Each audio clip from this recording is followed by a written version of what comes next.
Johnson, and I'm a reading specialist from Baltimore City Public School System. Tonight I'll be interviewing Ms. Dania Laftabadir from Baltimore County Public School System. My first question, what are some of the challenges that immigrant groups face when they came to the United States? Well, Ms. Johnson, some of the challenges were that Europeans were able to come to the country and receive immediate citizenship. However, when groups such as Asians came into the country, they were locked up and were unable to freely move about, and the areas that they were placed in were unsanitary. So those were some of the challenges that group faced. Okay.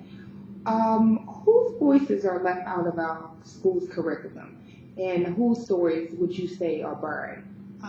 They actually listed quite a few people who had some difficulty and their voices were not heard. Cambodians, Greeks, Haitians, Irish, Jews, Macedonians, Mexicans, Russians, and Vietnamese. These are just some of the groups that were left out. Okay. And what are the benefits of digging deeper into your history? If you dig deeper, you learn the real truth. The misconceptions and stereotypes are then cleared up, and we no longer feel as though our voices are not being heard. Okay. Now I want to take a look at the English language learners.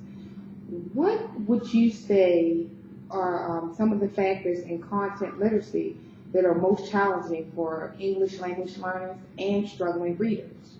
Well, I think some of the challenging factors for ELLs and struggling readers is navigating the content in general, and also the academic vocabulary tends to be a little too difficult. My next question would be, what are some of the advantages of partner reading and discussion formats for our English language learners? And what are some particular ways teachers can make these settings most productive? Well, the settings can be more productive. Well, the advantages, first of all, are that the students are more confident. They're more comfortable speaking with each other and in front of larger groups. The students don't feel very overwhelmed because they have a partner to work with. And they're also able to extend their academic talk with more practice. Good. And my last and final question, how can attention to visual and graphic features and informational text help English language learners comprehend complex text material? Well, the students can see if something is bold-faced or is in italics or has sidebars, then they can identify the content vocabulary a little bit easier and quicker. The visual and graphic features can help students answer key questions about the text, and teachers are able to assess students' conceptual knowledge. Okay. And would you be able to go a little deeper and tell me, what are the sidebars for people who don't know? What are the text sidebars?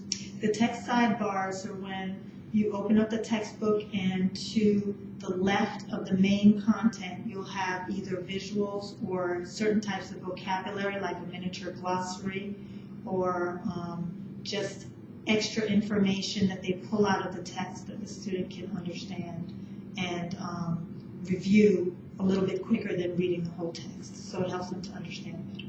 Okay. And as an educator, in your classroom, do you also implement these same strategies, or do you have any additional strategies that can be effective for teachers? Well, I think some additional strategies that are definitely effective are when we model everything and anything with students to make sure that they get a good understanding of how the content should be read. There was actually an example in a recent article that I read where the teacher was doing a book walk, and so that was a very effective way of modeling what's in the book, what's available in the book, how can we understand the information that's there and be able to first, gain comprehension in addition to understanding the vocabulary, the academic vocabulary. Okay. And I know I said this is my last and final question, but this actually is my last and final question. Could you give us an analysis on the two texts between the immigration and the partner content reading two routine? I think both of those texts actually gave a lot of information. It gave an overall picture of what the classroom actually looks like with the variety of students that we have to work with. And both authors were able to show ways that we could make sure all the students' voices were heard within the curriculum. If we're able to share what their background is, if the students have an opportunity to share that within the classroom, then they feel much more comfortable, going along throughout the school year. Well, I'd like to thank you, Ms. Labrador, for coming here and giving us such an informative professional development.